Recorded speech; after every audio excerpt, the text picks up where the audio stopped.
Juan Carlos Vega es agrónomo, tiene ya casi 3 meses frente al Ministerio de Agricultura. Su nominación sorprendió a muchos tras haber dejado el gabinete como ministro de Economía, haciendo lo más desagradable y lo más útil, ordenando la economía, siendo el hombre duro y el hombre no. Pero cuando se conocieron sus antecedentes, se explicó la nominación. Y ahora que se conozcan algunos de sus avances, se entenderán los resultados. Todos preliminares. Siempre el problema en agricultura es que los ministros idóneos no tienen la continuidad necesaria para transformar el agro como todos prometen, con un proceso a largo plazo que requiere al menos un periodo gubernamental. Y cuando lo tienen, o cuando saben, se dedican a diluirse en urgencias y en emergencias, o en actos políticos para obtener votos, más que para obtener resultados. Este puede cambiar la historia. Habla poco, pero hace mucho. Y esto dijo recién sobre el problema crítico de los arroceros ahora en la costa. Sabemos que la producción de arroz en esta zona es vital para alimentar a miles de ecuatorianos en la costa, en la sierra y en el oriente, y asegurar la seguridad alimentaria del país. Hoy traemos maquinaria para que optimicen su trabajo, recursos para preparar la tierra para el sembrío. Además, estamos aquí para apoyar a quienes perdieron su cultivo por fenómenos naturales. 13 cheques de indemnización del seguro. Vera a su manera. Llega gracias al auspicio de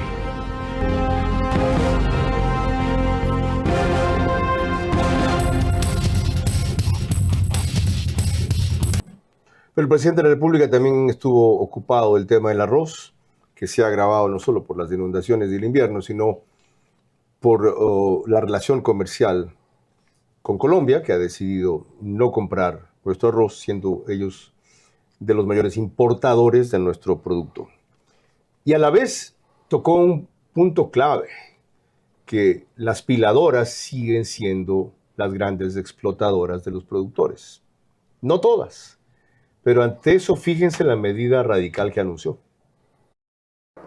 No podemos permitir que se aprovechen de nuestros pequeños productores arroceros. Piladora que no cumple con los productores, se la cierra. El SRI, la Super de Compañías y el Ministerio de Agricultura tienen esa instrucción, tienen esa orden.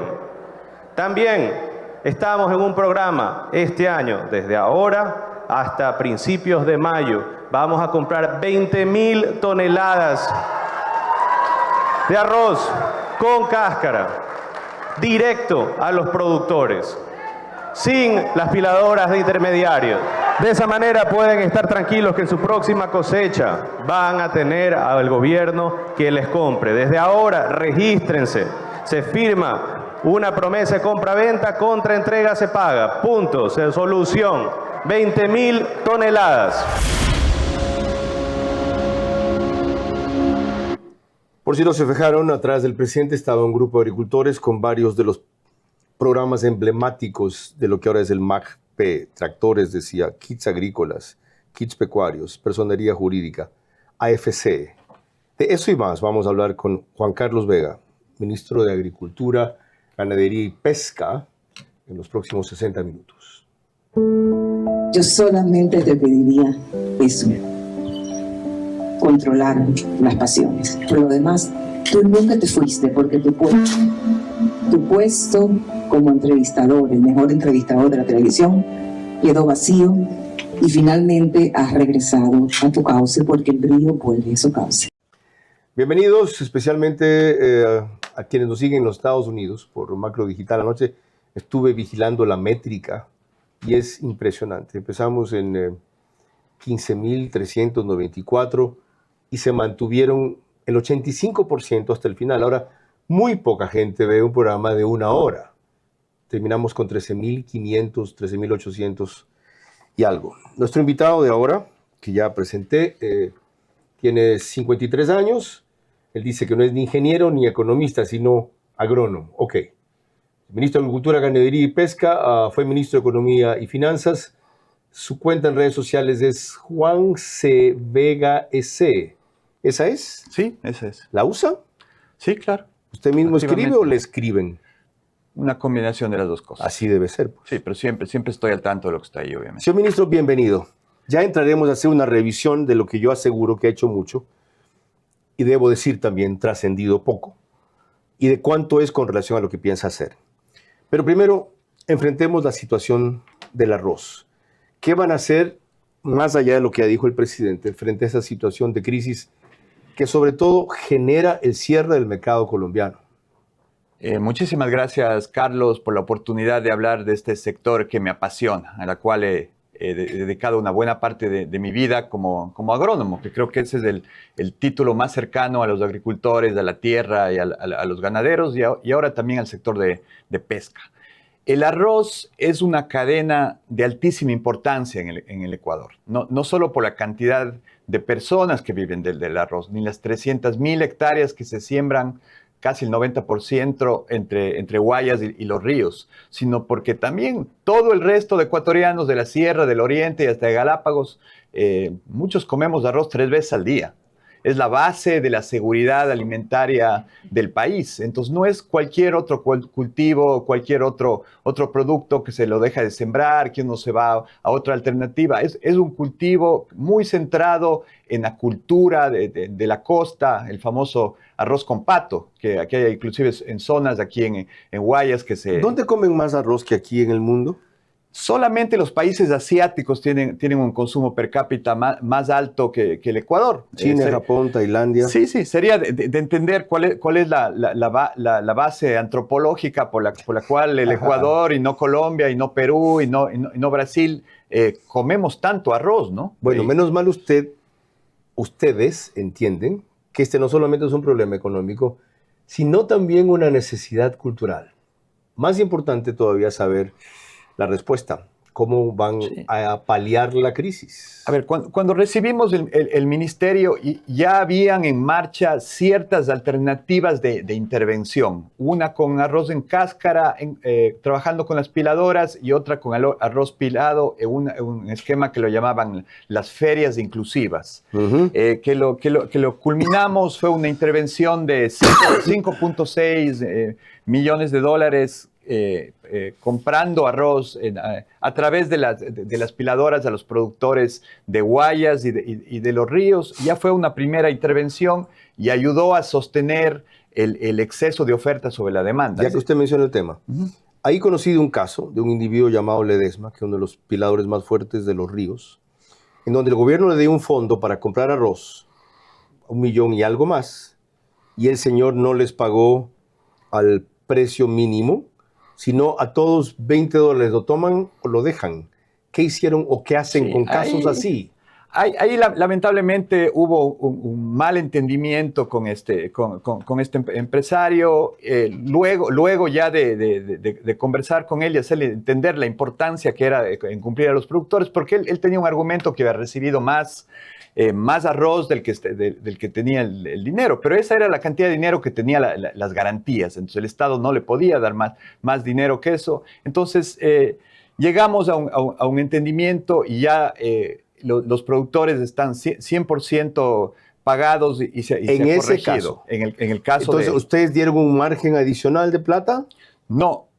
¿Cómo se resolvió? Porque ese es un malentendimiento. No, hay un delito. A ver, ese el tipo estaba cometiendo un delito. Bueno, él tenía que ajustar la cantidad adicional de dinero por la cual había recibido dinero, ¿no?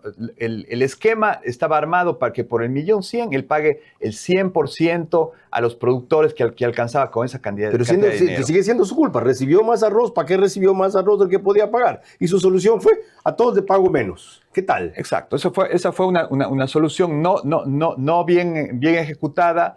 Y con el tiempo se llegó a un acuerdo con los señores Ledesma y pagaron al 100% los productores. De todo el producto recibido. De todo el producto recibido. ¿Con qué plata pagaron?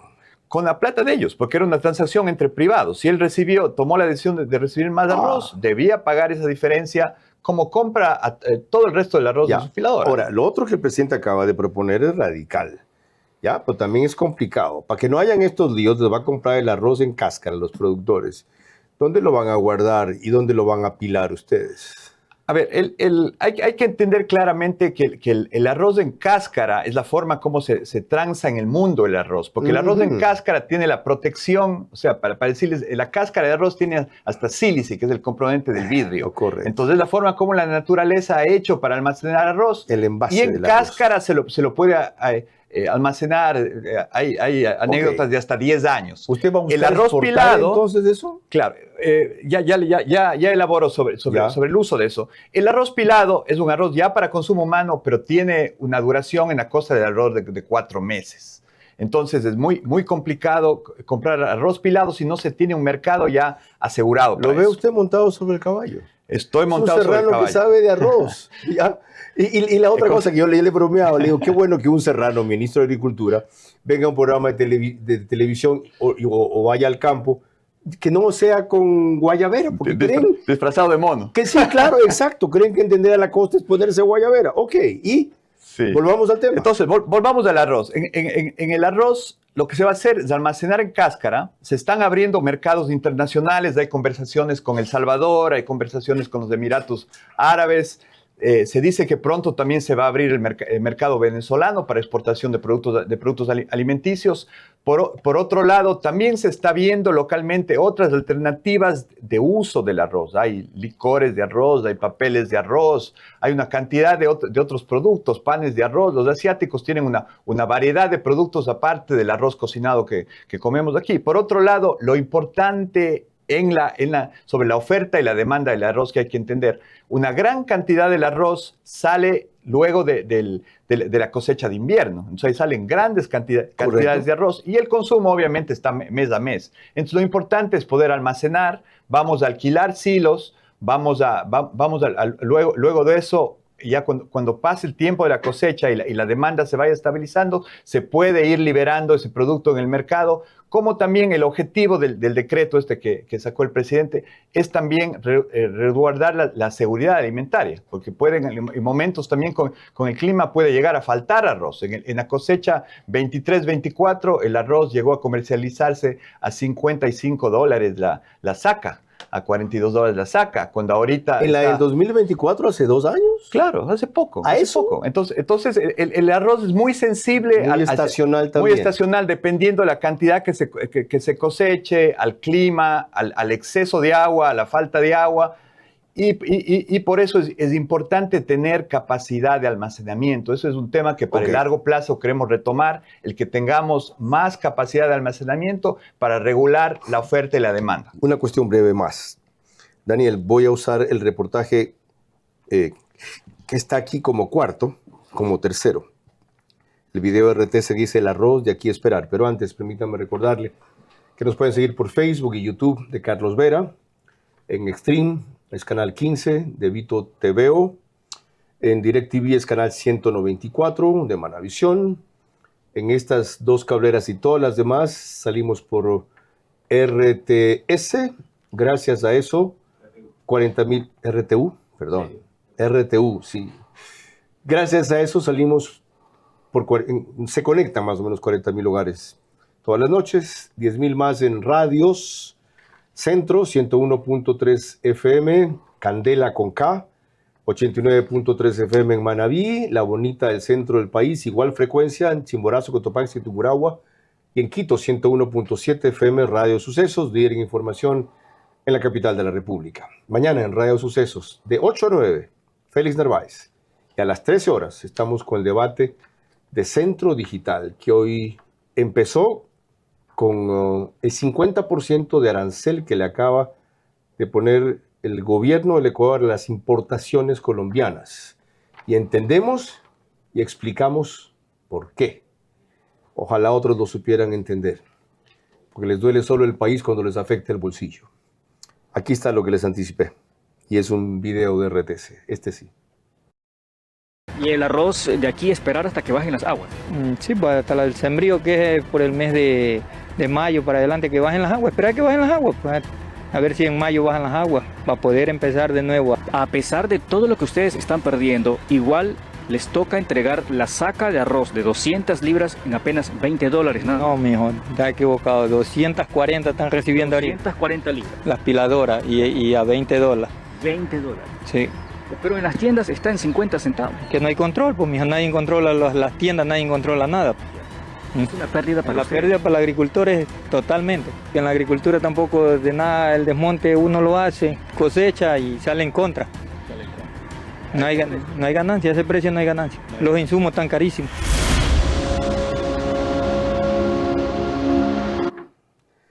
Me ha explicado el ministro de Agricultura ese problema coyuntural, pero ciertamente cíclico, cada 2 años se repite. ¿Cómo lo van a enfrentar? A largo plazo, ¿hay alguna política que nos pueda evitar ir con estos sobresaltos sabiendo, por ejemplo, habrá un invierno fuerte o habrá una profunda sequía? ¿Tiene sentido pensar en lo que una vez fue, usted que es agrónomo debe recordarla, la ENAC, Empresa Nacional de Almacenamiento y Comercialización, Y después la UNA. o la UNA en que se convirtió esto, que fue una feria de corrupción? Sí fue. ¿Tiene A ver, sentido eso? A ver, en términos de políticas de largo plazo, lo que sería deseable para el sector arrocero es obviamente, siempre vamos a tener los shocks climáticos. Entonces, una de las políticas importantes es tener capacidad de almacenamiento para regular la oferta y la demanda. Cuando hay mucho, se almacena; cuando hace falta, se libera parte de esa reserva estratégica. Segundo tema importantísimo, seguros agrícolas.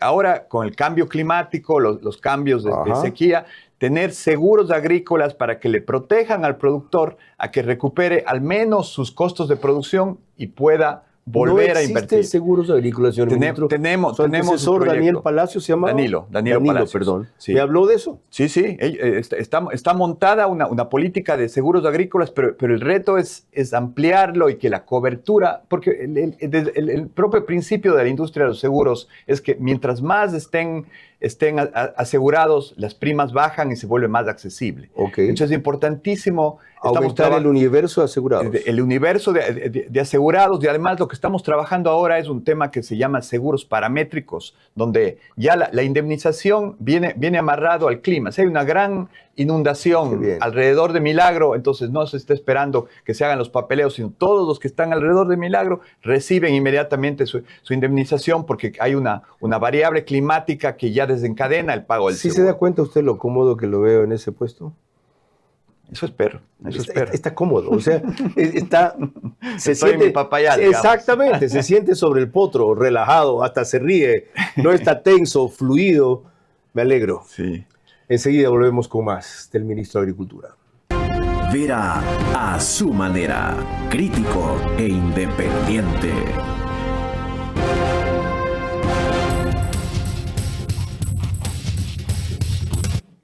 OnePlus pone el reprise al día siguiente, 6 de la mañana por Canal 14.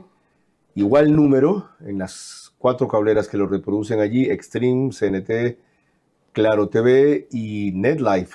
En cambio, en Zapping somos canal 121. El canal de YouTube Ecuador en Vivo TV lo sube apenas concluimos. El otro reprise lo hace Alborada en Imbabura y Carchi, 90.3 de FM. También al día siguiente, pero 6:30 de la mañana. Y en Ecotel TV de Loja, por sus medios convencionales y plataforma, estamos también. Me distraje un rato porque me acordé que ha fallecido el padre de Ramiro Cueva, el fundador y líder de esos medios, a quien le haré llegar un pésame más extenso en la próxima emisión. Sigamos en la revisión del tema agricultura, que lo absorbió en buena medida el arroz en la primera parte. Para eso revisemos este planteamiento de lo que es la agricultura familiar y campesina. La agricultura familiar y campesina es clave para el abastecimiento diario de alimentos en Ecuador. Por eso el gobierno impulsa los circuitos alternativos de comercialización, conocidos como cialcos, espacios donde los productores venden directamente al consumidor sin intermediarios a precios justos, ofreciendo productos frescos, locales y de calidad. Hasta finales de noviembre, el Ministerio de Agricultura y Ganadería ha implementado 398 cialcos en las 24 provincias del país, beneficiando a más de 8.400 agricultores familiares. Durante el periodo del presidente Noboa, se han creado 76 nuevos cialcos, incorporando a 1.445 productores adicionales, demostrando un fuerte compromiso con el apoyo de familias campesinas. Para participar, los agricultores obtienen el registro AFC, reciben capacitación y asistencia técnica y acceden al sello AFC que certifica el origen de sus productos. Estos circuitos fortalecen la economía rural, promueven la equidad y la sostenibilidad y contribuyen a la seguridad y soberanía alimentaria nacional. Además, el modelo Cialco ha sido destacado internacionalmente, presentando como política pública exitosa en un evento paralelo en la Cumbre de Sistemas Alimentarios Sostenibles de la ONU, realizada en Etiopía en julio de 2025. Esto es una evolución de lo que se llamaba ferias libres, más o menos. Dice el dato de Millennium TVI, que ustedes han subido en 398 en este gobierno la cantidad que antes se hacían, que en esto participan 8.400 agricultores. ¿Tiene impacto popular esto más allá de lo puntual? Carlos, solamente para terminar, la tercera política arrocera es abrir mercados en el exterior para evacuar la demanda y ahí se puede trabajar con nuevas variedades del arroz. Y por último, sí quisiera hacer un llamado al todo el sector pilador, que creo que seguramente hay gente con muy buenas intenciones y muy buena, a que trabajemos juntos y no seamos tan abusivos, sobre todo con los productores pequeños de arroz. Trabajemos juntos para el beneficio de todos. A ver, ya, entrando, ya que se metió en eso, ¿un llamado? ¿Usted cree que porque haga un llamado le van a parar bola? Tiene que cerrar las piladoras que incumplan y se acabó la historia. No, en eso vamos a ser absolutamente firmes, como ha dicho el presidente. Las piladoras que no cumplan la ley, vamos a ser absolutamente firmes y les vamos a clausurar. Pero sí queremos trabajar con la mayoría de piladoras, que seguramente son buenos en hacer negocios, en un esquema de cadena de valor, del clúster del arroz, de una cadena de valor más compartida, porque yo creo que hay valor para todos y se puede avanzar juntos en un esquema de más rentabilidad y más sostenibilidad de largo plazo en una cadena tan importante. Qué bueno que hace la distinción. Porque sí, ciertamente son una minoría, pero joden a todos y desprestigian a todos. Sobre ese programa y otros que tiene el gobierno, vi en la ceremonia pasada el presidente, AFC, no sé qué es, los tractores sí sé qué es, kits agrícolas, no sé de qué se diferencian del kit pecuario. ¿Qué impacto tienen? Esos son proyectos diferentes. El tema de la agricultura familiar y campesina es un tema de altísimo impacto porque de ahí viene, primero que vienen el 60% de los alimentos del país son producidos por pequeños y medianos productores. Lo que estamos haciendo desde este programa que es de la AFC, Agricultura Familiar y Campesina, en el cual le damos un sello. Y ese sello viene dado por cumplimiento de ciertas capacitaciones, de ciertas prácticas, para darle un valor a ese esfuerzo de sostenibilidad a los pequeños productores. Y sobre todo, el principal objetivo es convertirles en pequeños microempresarios, que entiendan qué es lo que se vende en el mercado, que luego pasen a entender sus costos de producción.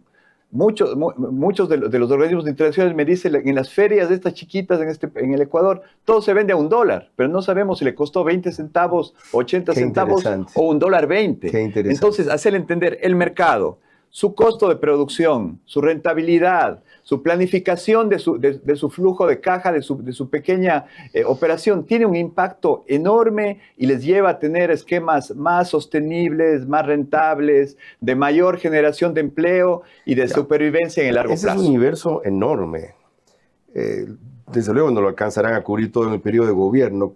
¿Cuántos esperan orientar y capacitar de estos pequeños y medianos agricultores?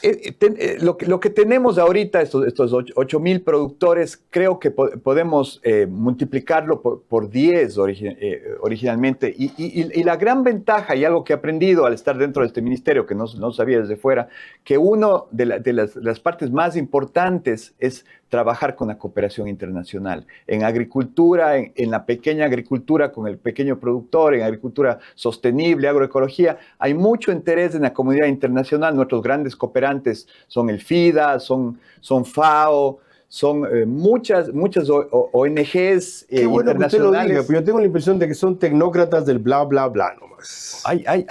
Hay fundaciones y ONGs europeas y americanas. Yo conozco de primera mano, por ejemplo, la Fundación Heifer, que he estado ya estuve como 10 años en el directorio de la Fundación ¿Que ayudan Heifer, a qué? Que ¿Pueden ayudar a qué? Es una fundación que, por ejemplo, en la costa del Ecuador trabaja con los recolectores de concha y de cangrejo para crear valor agregado, para tener productos al vacío, refrigerados, que se puede exportar. Tienen un programa de recolección en la Sierra Centro de un producto que se llama guarango, que sirve para curtir cueros y la gente colecta, almacena y luego exporta para curtiembres de cuero, sobre todo en el Perú. Son programas muy interesantes, muy cercanos. Entonces, yo algo que he aprendido en este ministerio, tengo que estar bastante tiempo fuera del país por el tema de las exportaciones y apertura de mercados para los productos ecuatorianos, con la cooperación internacional y en el campo, con los productores, con botas de caucho metido en los arrozales, en los maizales, en los cacautales, y también en las camaroneras y en las zonas de pesca. Qué bueno oírle esa definición, que sea un ministro que tiene que estar en el campo. Y por eso entiendo que no haya venido en 3 meses.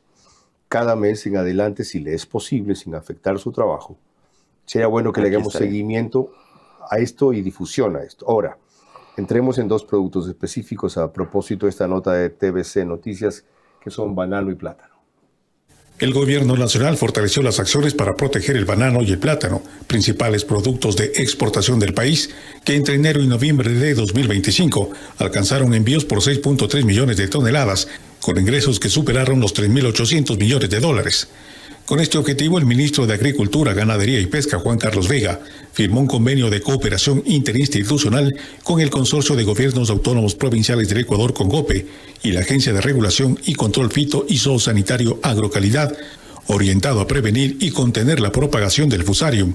El acuerdo contempla la aplicación conjunta de medidas de bioseguridad, protocolos fitosanitarios, planes de contingencia y acciones de respuesta con énfasis en la protección de los pequeños productores bananeros. El ministro señaló que este reto puede convertirse en una oportunidad para fortalecer el sector y promover la investigación, incluso con la creación de un centro especializado en la Universidad Técnica de Machala. Lo que esperamos que esta dificultad, este reto que significa el Fusarium raza 4, se vuelva, como decía el rector en el caso de la mancha blanca en Camarón, una gran oportunidad para el desarrollo del cultivo del banano, para que podamos tener finalmente un centro de investigación de banano a nivel mundial en esta maravillosa universidad. El convenio tendrá una vigencia de 2 años y busca proteger la sostenibilidad productiva, el empleo rural y la estabilidad de las exportaciones frente a una amenaza fitosanitaria de alto impacto.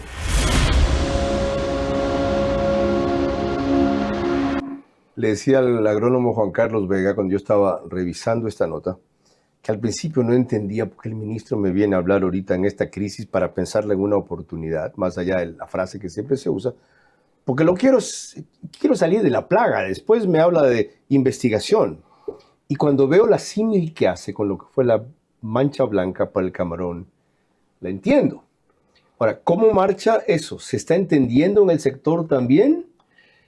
Yo creo que hay un entendimiento muy importante para trabajar juntos dentro del sector bananero y platanero con estas 2 grandes enfermedades que obviamente son un riesgo. El Fusarium, que ha pasado 6 años desde que apareció en Latinoamérica y recién llegó a la provincia del Oro, ahí a la zona de Palo Quemado en Santa Rosa, y también el moco, que es una enfermedad bacteriana que está atacando mucho al plátano en la provincia de Los Ríos y en parte de Manabí, entendiendo que si no trabajamos juntos, si no nos juntamos y salimos del conflicto entre productores, entre exportadores, este problema fitosanitario puede acabar con la industria bananera del Ecuador, ¿no? Hablemos de 2 cosas puntuales aquí que siempre preocupan, en cambio. Tampoco se sostiene siempre el precio mínimo de la caja de banano. ¿Se está cumpliendo? Hemos tenido uno de los 2 últimos años, excelentes años bananeros, sobre todo para los productores. Hemos tenido una gran demanda internacional, también por problemas de los países competidores, como problemas en Colombia y en Panamá. Entonces hemos tenido una demanda muy alta. Entonces el precio mínimo de sustentación del banano ha estado más que superado. Se ha estado pagando hasta $14.50 por caja. Lo que ha sido, ¿en serio? Sí, lo que ha sido una gran rato noticia. estaba en 5, 7. Exactamente. Entonces ha habido una sobredemanda para la oferta, beneficiando sobre todo a los pequeños productores de bananos que han tenido varias opciones de venta a diferentes exportadores. Hay la otra preocupación, señor ministro, el mercado de los Estados Unidos. ¿Cómo quedamos con la sobretasa que puso Trump de 10%? Hay diferentes productos. Ahí tenemos una mejor posición. Pero banano en banano específicamente. tenemos una mejor posición competitiva que la que teníamos antes. ¿A cuánto estamos entrando a ese mercado ahorita? Este rato, ese 10% este rato adicional tenemos un 10% de sobretasa similar a los otros países, pero lo que hay que entender que en el banano, que es algo que aprendí también últimamente, haber estado en la feria en Europa, es que el banano ecuatoriano, por esa combinación única de luz, de suelo y de agua que tiene, dura en almacenamiento en Europa hasta 3 y 4 semanas más que el banano de otros orígenes. Entonces eso permite que se pueda enviar muchísimo más banano, entonces que los clientes de allá estén mucho más interesados en buscar banano ecuatoriano que de otros orígenes. Entonces es una ventaja competitiva que nunca nadie nos va a superar en el mundo. Cuando volvamos hablaremos de otro sector clave que es el avícola, partiendo de un institucional de CONAVE, y en lo que les quede tiempo, que es casi la mitad del programa, vamos a hablar de la macrovisión del ministro que algo ha adelantado ya hasta ahora. Su política se concentrará en estar en el campo para entender, impulsar y estimular, y en estar en el extranjero para despegar la cooperación internacional. Sí, pero ¿para hacer qué con el sector agrícola o agropecuario, incluido pesca, al cabo de este periodo de gobierno, al que le quedan todavía 38 meses? El eterno problema de la agricultura es que ningún ministro ha tenido continuidad suficiente para una transformación de largo plazo. Cuando lo tuvo, se diluyó en atender urgencias y emergencias. Al cabo de 3 meses, espero que el actual reoriente y redefina metas para los 38 meses restantes. Así podremos evaluar, apoyar o criticar fructíferamente. Vera a su manera, crítico e independiente.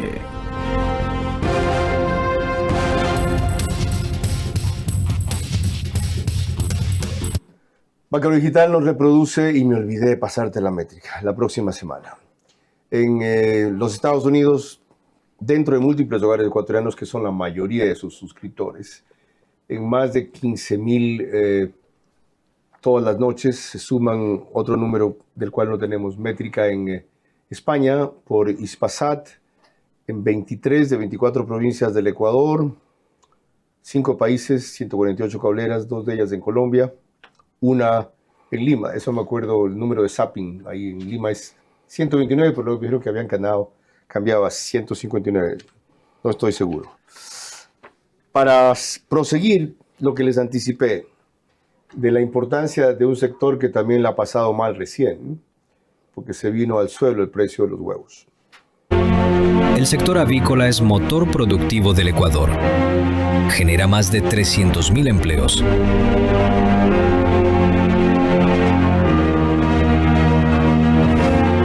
Aporta con más de 4.500 millones de dólares a la economía nacional. Representa el 4% del PIB y el 25% del PIB agropecuario.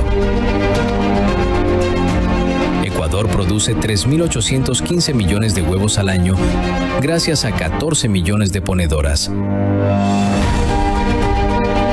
10,5 millones de huevos diarios para abastecer la mesa de los ecuatorianos. La mayor producción se concentra en Tungurahua, Cotopaxi, Chimborazo, Manabí y Pichincha.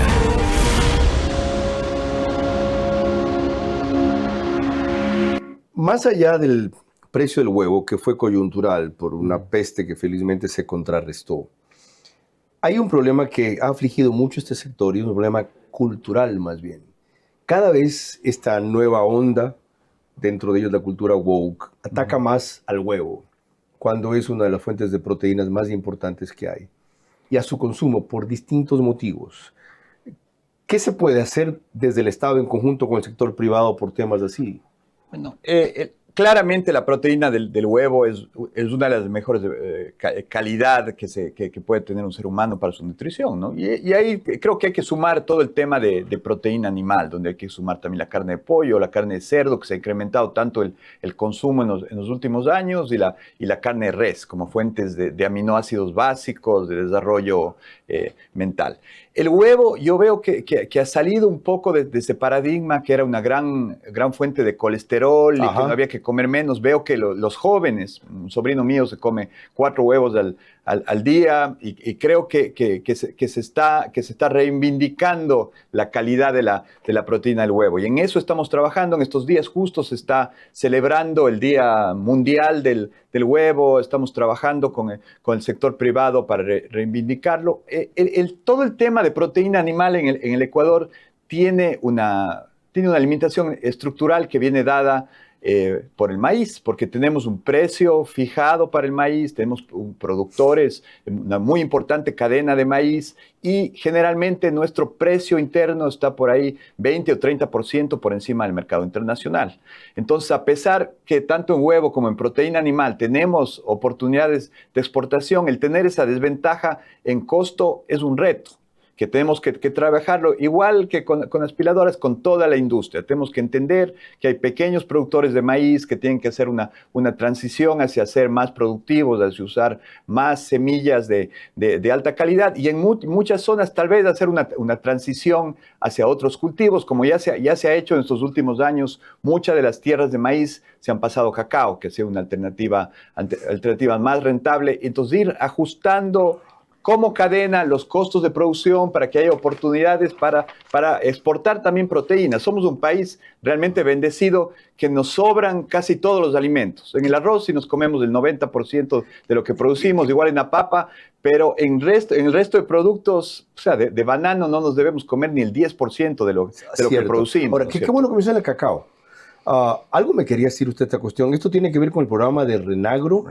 Hay 600,000 hectáreas de cacao, cuando en los últimos años había apenas 300,000. El precio internacional que el producto tiene ha empujado a que se duplique esto, con el consiguiente riesgo de que si un rato se cae el precio, otra vez hay problemas. Exacto. O sea, uno de los programas que estamos impulsando con la cooperación de los franceses es un financiamiento de casi $30 millones para hacer un levantamiento de todo el país, de las áreas de cada cultivo, de las formas como se produce, y lo más importante, dejar una base tecnológica para que vaya habiendo una actualización automática. Y su propuesta es que exportemos pasta de cacao antes que cacao en grano. Una de las sorpresas es que hay 635.590 hectáreas de cacao. O sea, con este incentivo de los precios internacionales, mucha área, casi se ha duplicado el área sembrada por cacao, y es un cultivo emblemático ecuatoriano. Sí. Es originario de Palanda, hay récords históricos. ¿Por qué no exportar chocolates? A ver, yo creo que el potencial para el Ecuador es primero pasar a los productos intermedios, a pasta de cacao, mantequilla de cacao, hacia los mercados donde ya tienen marcas muy posicionadas en chocolate. ¿Y qué se está haciendo con los productores para eso? Para que se conviertan en hay que trabajar fabricantes de pasta de cacao. Primerito en centros de acopio, para que el procesamiento, para que no se seque cacao en asfalto, para que se sequen en cajas de madera, con procedimientos de trazabilidad, de alto valor, de control de calidad, de inocuidad, que es lo que aprecian los mercados internacionales.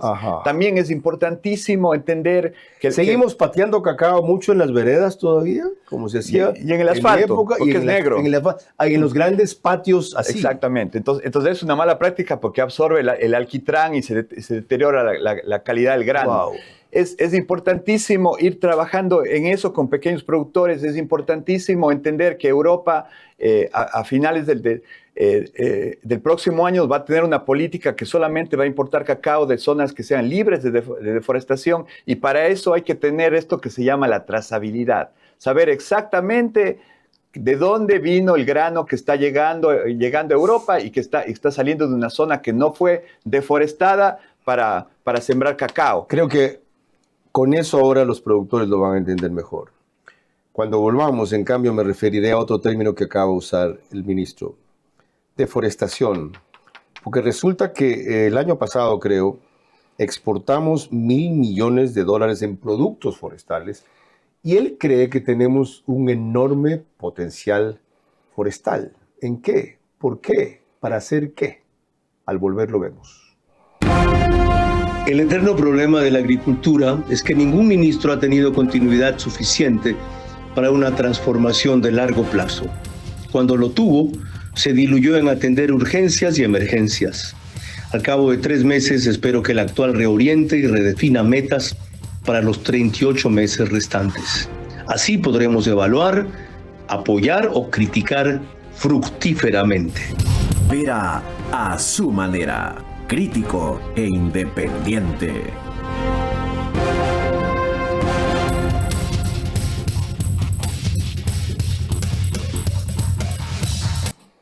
Nos queda tiempo para hablar algo del recurso forestal y potencial que en ese campo tiene el Ecuador. Pero no sin antes recordarles que el canal 24/7 sube el programa 1 hora antes de su emisión oficial, a las 21 horas. Es el único autorizado para eso. Mientras que seguimos grabando en el estudio de podcast de Radio Centro 101.3 FM, que al ministro le impresionó cuando entró. ¿Por qué le pareció impresionante? Cuénteme. O sea, me pareció totalmente diferente del anterior estudio. Todo, antes ¿verdad? era un estudio como antiguo, como de los años 80. Me parece un estudio del año 2030. Ok, me modernicé. Qué bueno. Sí, pues de los grandes platós que le dicen antes a la miniaturización de la televisión. ¿De dónde tiene usted tanta fe en lo forestal? El Ecuador tiene cerca de 300.000 hectáreas de bosque sembrado. Aparte del bosque natural, que hay como 16 millones de hectáreas, que ese obviamente es parte del patrimonio forestal y no hay que tocarlo. Pero tenemos muchas oportunidades en la sierra, por ejemplo, las empresas madereras que tienen su investigación, tienen ya variedades de eucaliptos que pueden estar maduras en 10 años. Yo conozco muy bien la experiencia de la melina en la costa, que es una de la misma familia de la teca, pero con muchos menos requerimientos de suelos, o sea que se puede sembrar en suelos más marginales, igual con ciclos de 9, 10 años. ¿Cómo piensa impulsar esos cultivos?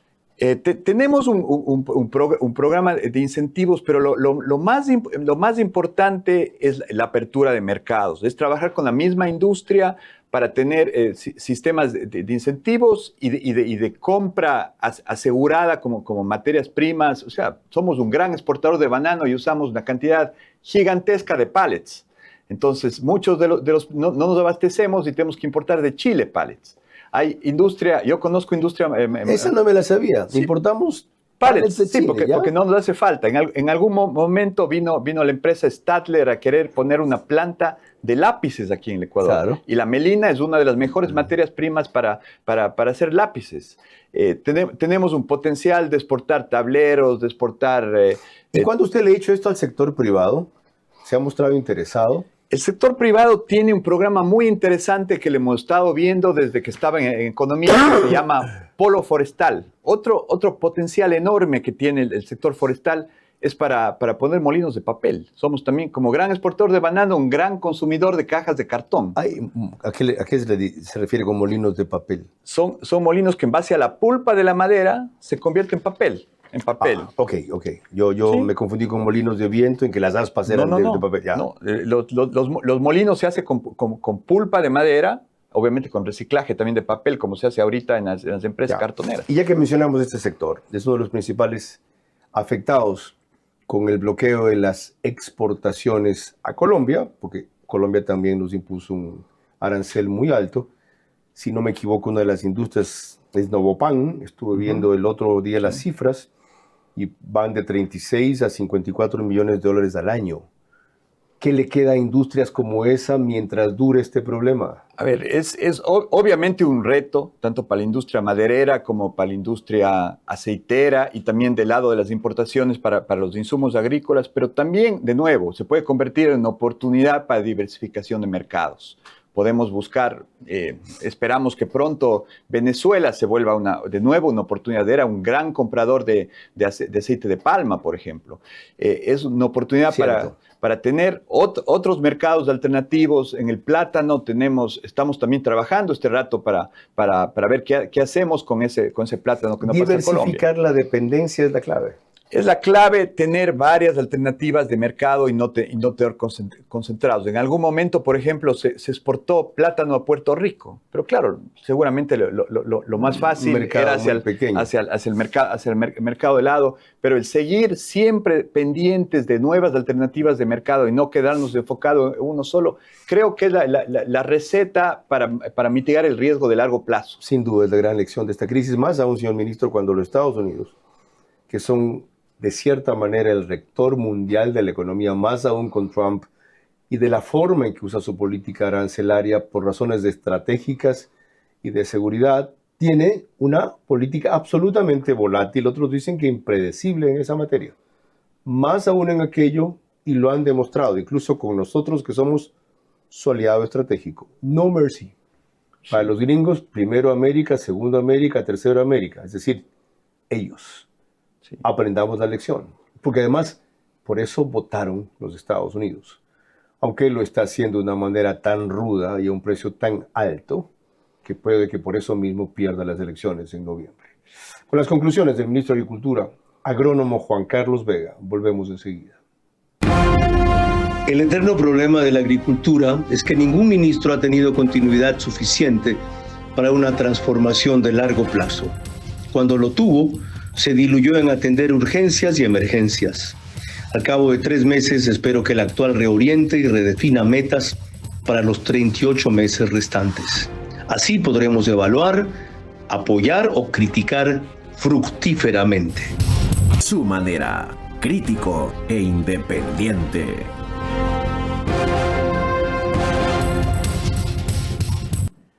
Es más que lo que se me queda sin tratar, que lo que hemos tratado, pero creo que por el momento es también lo más importante, salvo un par de asuntos. Hay una preocupación en el campo porque cada vez hay menos jóvenes allí y en el campo se están quedando los viejos o los ancianos. ¿Cómo puede incentivar el MAGP ese retorno, aún en sectores tradicionalmente rurales donde los jóvenes se quedaban labrando la tierra o trabajando el campo o volviendo al fin de semana a hacer eso si se iban a la ciudad para estudiar? 2 temas fundamentales en eso, Carlos. Estamos rescatando a las 356 colegios rurales de vocación agrícola que hay en el Ecuador. Estamos trabajando con la ministra de Educación para revisar esos pensums, para trabajar con los chicos. Muchos de ellos ya ni tienen profesores que saben de temas agrícolas. No sabía que habían colegios rurales, 356. Como sí. Por ejemplo, el Galo Plaza en Daule. Ajá. Que es uno de los colegios más emblemáticos, del Genoveva Germán en Machachi. Ok, esa es una. ¿Otra? Entonces, este es un tema. También trabajar con mucho más cerca de las facultades de agronomía y de pecuaria de las universidades. Hacen cosas muy buenas. La ESPOL aquí en Guayaquil tiene un programa de investigación muy interesante en temas agrícolas, y así a lo largo y ancho del Ecuador, casi todas las universidades públicas y muchas de las privadas tienen facultades de agronomía que no están vinculadas al Ministerio de Agricultura. Lo otro. Lo siguiente, sí. Trabajar en los temas de agricultura 4.0. Últimamente graduamos a 235 chicos capacitados en el manejo de drones para hacer cosas tan importantes como medir los predios, como fumigar los predios para que el campesino ya no tenga que bañarse en agroquímico al fumigar con bombas, sino simplemente desde arriba. Y además la eficiencia y la capacidad de fumigación que tiene un dron es increíble. Bueno. Se convierte en un emprendimiento para los jóvenes que pueden dar servicios mucho más sofisticados en temas de agricultura. Le digo lo mismo que le he dicho al gobierno en otros campos, peor al conocer muy someramente lo que usted me acaba de contar, y ratifico que dije al principio, Está haciendo mucho y se está conociendo poco. Y entiendo que es porque usted pasa buena parte del tiempo en el campo, es un convencido de eso, y buena parte en el extranjero. Ya lo explicó por qué. Hay que reforzar el aparato de comunicación en general del gobierno, del Ministerio de Agricultura, sin que necesariamente sea a través del ministro, ni solo en redes sociales. Entiendan. ¿Saben qué? Que la mayoría las vea no significa que la mayoría les crea. ¿Está claro? Desgraciadamente, un grupo importante de prensa se agrupó contra la consulta y era minoritario en redes. Y ya ven el efecto que ayudó a producir. Me alegra haber estado alineado en otro lado. Entonces, no desdeñen a los medios convencionales todavía. No estamos muertos. Y algunos estamos también en redes sociales. Yendo a lo otro. ¿Cómo va a hacer usted para que no sea otro agrónomo notable, con buenas ideas, excelentes ejecutorias, buenos planes, boom, que de repente nos deje otro legajo? El plan agrícola no sé cuánto, no sé cómo, y no se ejecute. Ese es un tema que es fundamental para mí. O sea, que las cosas, yo el otro día hacíamos el lanzamiento de la política agrícola 2025-2034 con un apoyo muy sofisticado, muy bien hecha del ICA, que es este instituto que trabaja en la mayoría de países de Latinoamérica en temas agrícolas. Pero yo decía, yo ya he visto un libro desde el 11 hasta el 28, o sea, una cantidad de libros de políticas, pero ¿cómo hacemos que que se llama Manos para el Campo? Porque las manos de los agricultores, las uñas sucias, las manos dañadas, son muy emblemáticas. ¿Cómo hacemos que esto se convierta en una realidad? ¿Cómo? Ahí viene el tema de la implementación. O sea, son temas bastante prácticos y sobre todo muy importantes. El primero es acceso a mercados. O sea, cómo trabajamos para seguir abriendo mercados en el exterior. El tiempo se me viene corto, siga. Por ejemplo, con la agricultura familiar y campesina exportamos los primeros contenedores de plátano desde Manabí. Y así, acceso a mercados, siga. Acceso a mercados importantísimos. Los temas de calidad, de trazabilidad y de inocuidad, que a veces es difícil de entender, pero son importantes para los mercados. Sí. El tema del fortalecimiento de la asociatividad. Queremos contribuir mucho para que las asociaciones vayan más allá de asociaciones y se conviertan en cooperativas agrícolas, que es un modelo muy efectivo en Costa Rica, en Chile, en muchas partes. Y por otro lado, también la innovación y la modernización del campo. Para eso vienen los tractores, los insumos, los drones mismo, para cambiar la tecnología, para que sea más eficiente, más productivo y más sostenible. ¿Sabe qué es vital para eso? Que usted dure. ¿No se va a ir esta vez como se fue de economía? Duré 444 días en economía, entonces creo que para ministro de Economía fue un récord y acá realmente en el campo las cosas son de más largo aliento. Gracias. Hay un solo ministro de Agricultura que ha durado 4 años en la historia del Ecuador, Mariano González, y la mayoría han tenido ciclos relativamente cortos. Acá queremos sembrar una institucionalidad de largo plazo. Estamos también trabajando de alguna forma por fuera del ministerio en algo que hizo en su momento Marcela Niado. Trabajar en una fundación de desarrollo agrícola que acompañó a muchos ministros en los 10 años posteriores, y cada vez que había un nuevo ministro iban y decían, esta es la política agrícola de largo plazo, y ahí se creó todo el esquema de agroexportación, de floricultura, de flores la nuevas. Próxima vez. Ok. Lo veo montado en el caballo, como decimos en Manabí. Así estoy. Yo soy de caballos, full. Me alegro. Si así llueve que no escampe. Atinaron con el ministro de Agricultura. Ahora toca que lo demuestren los resultados. Buenas noches. Vera a su manera. Llegó gracias al auspicio de